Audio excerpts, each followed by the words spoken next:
This is likely the most involved project I am ever going to build. Today we start building the Cardiff Electric giant from the show Halt and Catch Fire.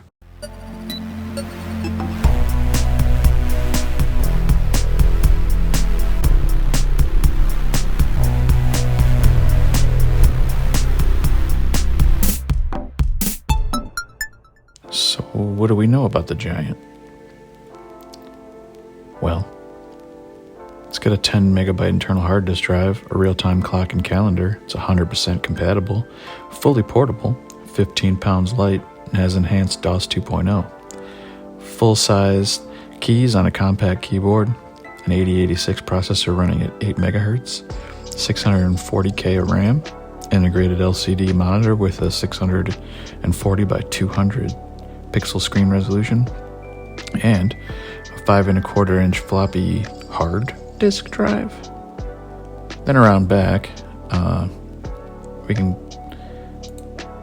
see all the ports, so we can assume it's got, AC in. Not sure if that's going to be a brick. It looks like it's a standard power cord, like a 2-prong, old school one.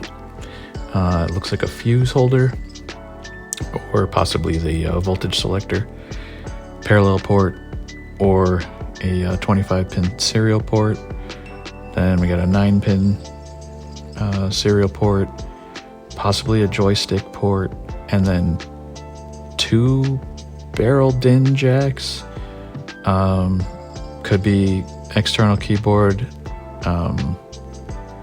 Not really sure why there's 2, because there would have been no chance that this had a mouse. I mean, I guess it could have, but it would have been serial.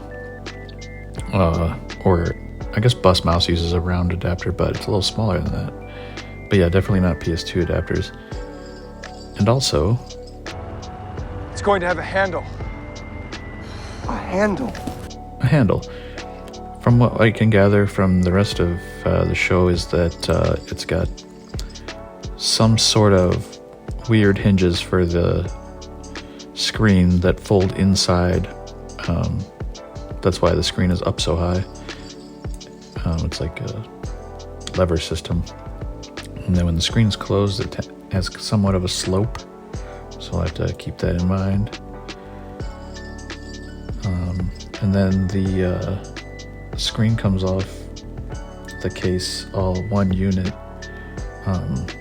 taking like the drive bezels and everything with it, and the keyboard surround.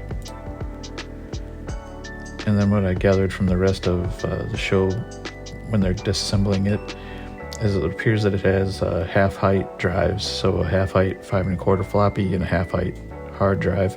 The hard drive looks like it's full height, but then here there's a part where when Gordon's pulling it out, you can see that there's like a metal cage holding it up off the board, and it's a half-height drive.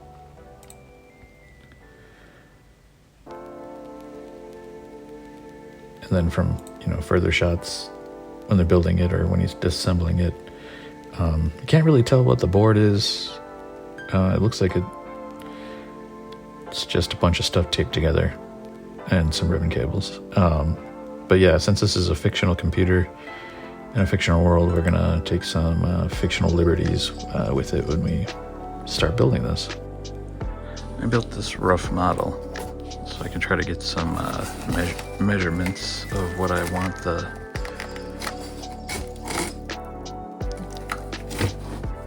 build to look like.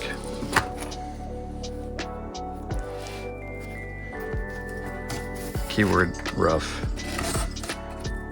But what I'm having a hard time with is the hell do the hinges work? I've been watching this clip over and over, trying to figure out how this hinge works. There's no hinge in a traditional sense. Those 2 posts that are holding up the screen are the hinge, but they don't work like a normal hinge. It's physically impossible. They slide backwards underneath the rear of the case when it's closed, and then fold out forwards. So there must be some kind of like gear system, or I'm not really sure how it makes sense. Anyway, I modeled off the cardboard template that I made, and trying to just figure out how this works.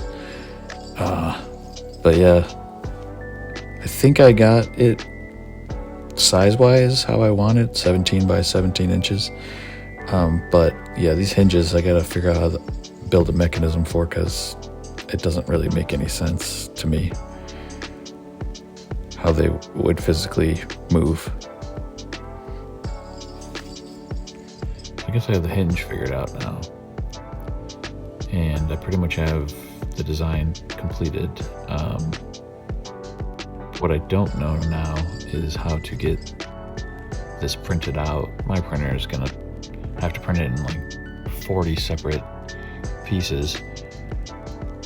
So what I'm looking for is, if anybody's a fan of Halt and Catch Fire and has a large format 3D printer and would like to collaborate on this, please let me know.